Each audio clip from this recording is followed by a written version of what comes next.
रात की गहरी काली चादर ओढ़े कई टिमटिमाते हुए लाइटों को लिए अपनी खूबसूरती बिखेर रहा था। हवाएं आहिस्ता चल रही थीं, जो इस रात को और खुशनुमा बना रही थीं। पर इन सबसे अलग यहाँ के स्टार पैलेस होटल के एक कमरे से एक लड़की के करहाने की आवाज आ रही थी।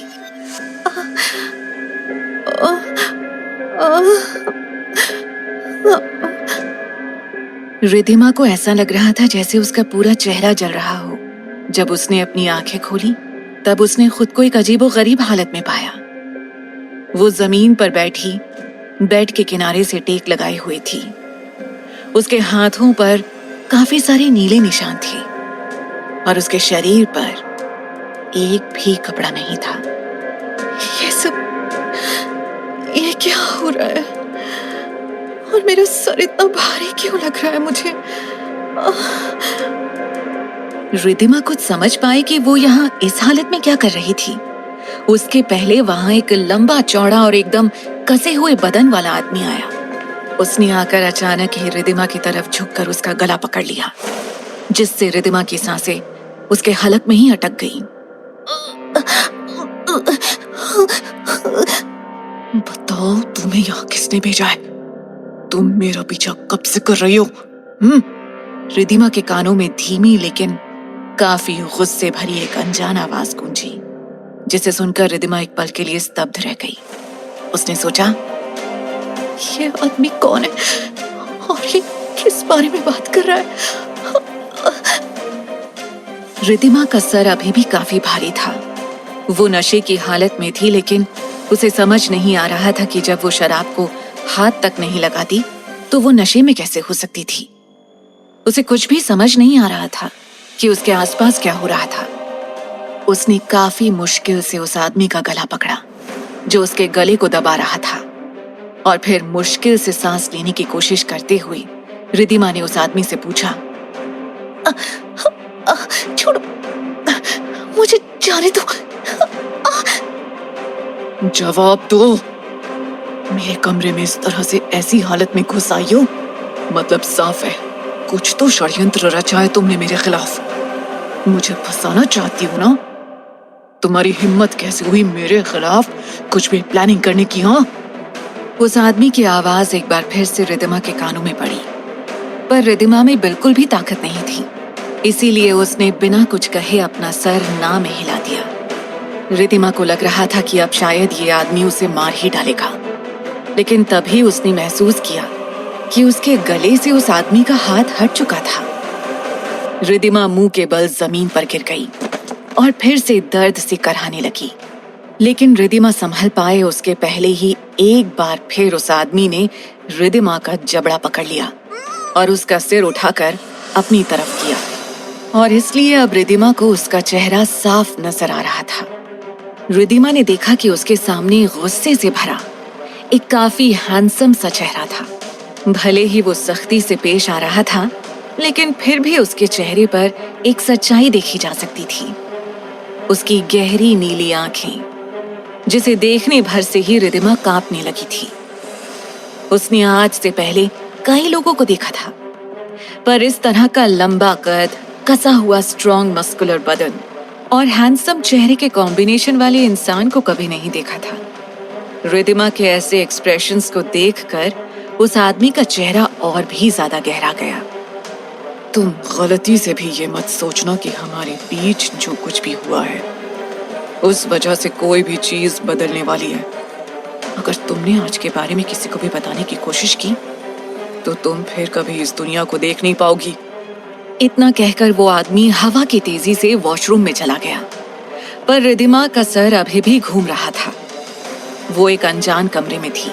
उसे कुछ भी नहीं पता था कि वो यहाँ कैसे आई और उसके साथ ये क्या हुआ था। इससे पहले कि वो कुछ समझ पाती, वॉशरूम के दरवाजे के पास लगा हुआ कांच जमीन पर गिरकर टूट गया। जब रिधिमा ने उस तरफ ध्यान दिया, तभी वो आदमी वॉशरूम से एक टॉवल लपेटे बाहर आया। उसने जमीन पर बिखरे अपने कपड़े उठाए और उसने रिधिमा को अपने उसी धमकी भरे अंदाज से कहा, याद रखना मैंने क्या कहा है। रिधिमा को धमकी देकर वो आदमी वहां से चला गया उसने कमरे का दरवाजा इतनी जोर से बंद किया कि एक पल के लिए जमीन भी कांप गई थी, जिसकी आवाज सुनकर रिदिमा घबरा गई। उसे कुछ भी ठीक नहीं लग रहा था। उसने अपने कांपते हुए हाथों से अपने कपड़ों को इकट्ठा किया और अपने ऊपर डालने लगी।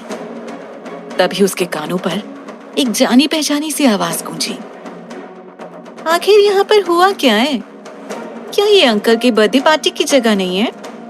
रिदिमा कुछ सोच या समझ पाए उसके पहले दरवाजे के बाहर कुछ कदमों की आहट आई और साथ ही रूम का दरवाजा फिर से खुला और रिदिमा ने जो देखा उसके बाद उसके मुंह से चीख निकल गई और साथ ही उसने घबरा कर अपना चेहरा अपने हाथों से छुपा लिया।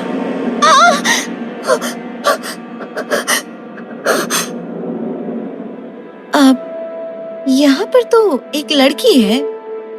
इसे देखकर साफ पता चल रहा है कि इसके जैसी लड़कियां अमीर लड़कों को फंसाने के लिए कुछ भी कर सकती हैं। दरवाजे पर खड़ी लड़की ने रिदिमा को देखकर कहा तो उसके साथ मौजूद लड़के ने पूछा, लेकिन ये है कौन? इसकी जैसी लड़कियां वाकई में बहुत घटिया होती हैं। रिदिमा ने जैसे ही धीरे से अपना चेहरा ऊपर उठाकर दरवाजे पर खड़े उन दो लोगों को देखा तो रिदिमा के चेहरे का रंग ही उड़ गया।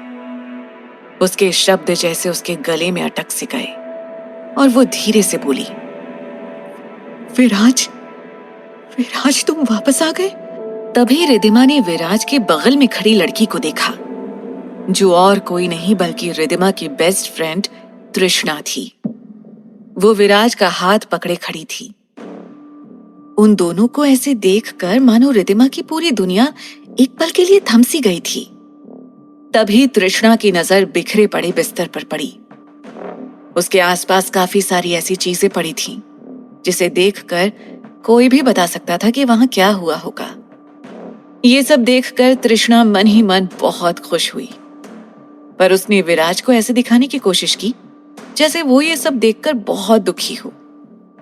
उसने नाटक करते हुए रिदिमा से कहा, अब रिदिमा, आज मेरे पापा का जन्मदिन है। आज का ही दिन मिला था तुम्हें ये सब करने के लिए। तुम्हें अगर ये सब करना ही था तो कम से कम कहीं और जाकर करती। मैं हर वक्त तुम्हारी मदद करने की कोशिश करती हूँ, पर तुम हमेशा कुछ ऐसा कर देती हो कि मैं।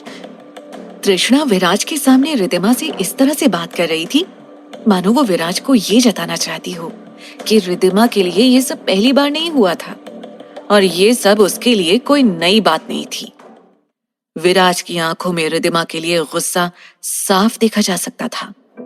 वो दांत पीसते हुए बोला, इसके जैसी घटिया लड़की के बारे में सोचकर तुम अपना वक्त क्यों बर्बाद कर रही हो तृष्णा? इससे कुछ भी कहने का कोई फायदा नहीं है। विराज की ये बातें सुनकर तृष्णा में और ज्यादा हिम्मत आ गई। उसने अपना ड्रामा जारी रखते हुए कहा, विराज देखो, तुम ऐसा मत कहो। मैं जानती हूँ कि तुम्हें रिदिमा को लेकर बहुत बुरा लग रहा है, पर मैं कहीं ना कहीं तुम्हें लेकर बहुत ज्यादा गिल्टी महसूस कर रही हूँ। तृष्णा की बात काटते हुए विराज ने कहा, वो इसलिए क्योंकि तुम बहुत अच्छी हो तृष्णा। रिदिमा अपने सामने उन दोनों को इस तरह से बात करते हुए देखकर कंफ्यूज्ड थी। उसे समझ नहीं आ रहा था कि वो दोनों उसे घटिया क्यों कह रहे थे। वैसे यहाँ पर कौन घटिया था और किसका कैरेक्टर खराब था, ये तो साफ देखा जा सकता था। लेकिन रिदिमा सबसे ज्यादा इस बात से कंफ्यूज थी कि माना यहाँ होटल में आज तृष्णा के पापा की बर्थडे पार्टी चल रही थी, लेकिन वो छोड़कर तृष्णा और विराज यहाँ रूम में रिदिमा के सामने कैसे आ गए? और तो और रिदिमा यहाँ कैसे पहुंची?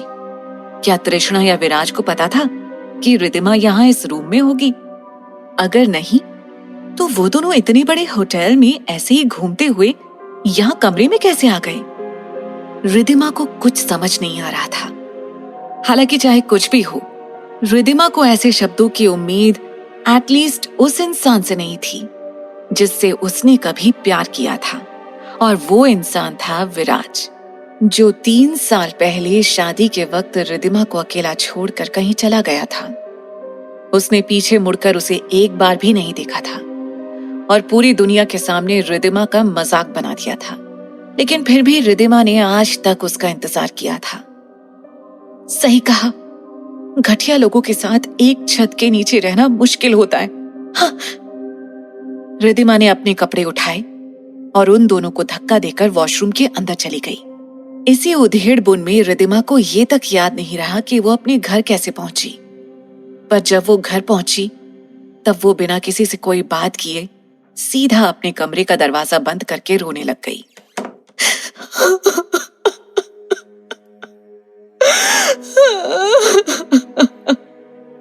दूसरी तरफ अथर्व, जो अभी तक होटल में था, वो जैसे ही होटल के मेन दरवाजे तक पहुंचा तो वो वहां एक दूसरे लड़के से टकरा गया, जिसे देखते ही उस दूसरे लड़के ने अथर्व को चौंकते हुए पकड़ लिया और फटी हुई आंखों से उसने पूछा, अथर्व भाई, आप कुछ अलग लग रहे हो, क्या हुआ?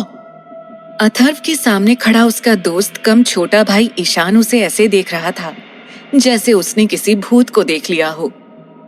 ईशान ने कई बार उसे ऊपर से नीचे तक देखा, पर उसकी आंखें इस वक्त सिर्फ शौक से भरी हुई थी। वहीं उसके सामने खड़ा उसका बड़ा भाई अथर्व ऐसा लग रहा था कि जैसे किसी ने जलती हुई आग में घी डाल दिया हो। अथर्व भाई, मैंने भी देखा उसको, वो लड़की जो आपके कमरे में थी। कौन थी वो भाई? वैसे कुछ भी कहो, वो काफी खूबसूरत थी। और हाँ, आपको उसमें इंटरेस्ट कैसे हुआ? वो अथर्व को बहुत ध्यान से देख रहा था, जो अभी भी बिना कुछ बोले उसके सामने एक पत्थर की मूर्ति जैसा खड़ा था, जिसे देखकर ईशान अपनी हैरानी चाहकर भी छुपा नहीं पा रहा था। वैसे ईशान ने अपनी आंखों से नहीं देखा होता तो वो शायद इस बात पर कभी विश्वास भी नहीं करता कि अथर्व के कमरे में एक लड़की थी। अथर्व और ईशान जिस परिवार से थे, उस परिवार के यानी कि ओबरॉय परिवार के दोनों लड़के काफी हैंडसम और मस्कुलर थे। उन्हें देखकर कोई भी लड़की एक बार में ही उन्हें अपना दिल दे बैठती थी। जिनमें से ईशान कंप्लीट प्लेबॉय था, तो अथर्व लड़कियों से हमेशा दूर रहता था। उन्हें लगता था कि शायद ये उनके खून में ही था, पर फिर भी ईशान को यह विश्वास नहीं था कि उसका बड़ा भाई जो लड़कियों से हमेशा दूर भागता था, वो सच में किसी लड़की के साथ एक होटल में एक रात बिता सकता था। अगर आप कुछ बोलेंगे नहीं तो मुझे पता कैसे चलेगा? आप कुछ बता क्यों नहीं रहे हैं? इस वक्त अथर्व की आंखें दर्द से चीख रही थीं, जो बार बार उसे याद दिला रही थीं कि थोड़ी देर पहले क्या हुआ था। उधर पूरा दिन रो रो कर बिताने के बाद अगली सुबह जब रिद्धिमा की आंखें खुली, तब उसने अपने हाथों में एक छोटा सा बॉक्स पाया, जिसके अंदर बहुत ही प्यारे कान के झुमके थे। ये उसके और विराज के प्यार का पहला तोहफा था, जो विराज ने उसे प्रपोज करते वक्त दिया था। ऐसा लग रहा था मानो रिद्धिमा इस झुमके के बॉक्स को पकड़कर सो गई हो। विराज को छोड़कर गए हुए 3 साल हो गए थे, पर अभी भी रिद्धिमा विराज को अब तक पूरी तरह भूल नहीं पाई थी। आज तक उसे इस बात का जवाब नहीं मिला था कि विराज ने उसे धोखा क्यों दिया। ये सब याद करते हुए रिद्धिमा को उस वक्त की अपनी सारी तकलीफें याद आने लगी, जिस वक्त विराज उसे छोड़कर गया था। उसने उठकर बगल का ड्रॉर खोला और झुमकों को अंदर पटक दिया और सीधा वॉशरूम के अंदर चली गई। वो अच्छा फील नहीं कर रही थी, मानो जैसे उसे उल्टी आ रही हो। कुछ देर स्ट्रगल करने के बाद फाइनली उसने उल्टी कर ही दी, लेकिन तभी बाहर से उसको किसी की आवाज आई, जिसकी वजह से वो उल्टी करते करते रुक गई। बेटा, तुम उठ गई क्या? क्या हो गया है तुम्हें? नाश्ता करने का वक्त हो गया बेटा, जल्दी उठो, नाश्ता ठंडा हो जाएगा। इतना बोलकर उसकी माँ वहां से चली गई। आई माँ! इतना बोलकर रिद्धिमा अपने मुंह को साफ करने लगी। ऐसा लगा जैसे रिद्धिमा ने उल्टी के साथ साथ अपने गुस्से और अपनी तकलीफों को भी बाहर निकाल दिया हो, जो उसे कल से परेशान कर रहे थे। रिद्धिमा को काफी अच्छा महसूस हो रहा था, पर फिर भी उसकी आंखों में नमी थी।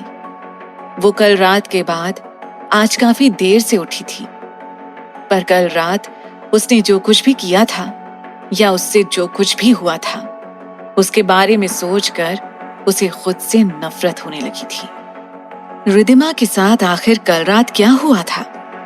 क्या इसके पीछे अथर्व का हाथ था या फिर तृष्णा और विराज ने उसके साथ मिलकर ये सब किया था? आखिर विराज ने रिद्धिमा को 3 साल पहले अचानक क्यों छोड़ दिया था? रिद्धिमा अपनी जिंदगी में चल रही मुश्किलों को कैसे सुलझाएगी? इन सब सवालों के जवाब जानने के लिए सुनते रहिए मेरे नाम तू, सिर्फ पॉकेट एफएम पर।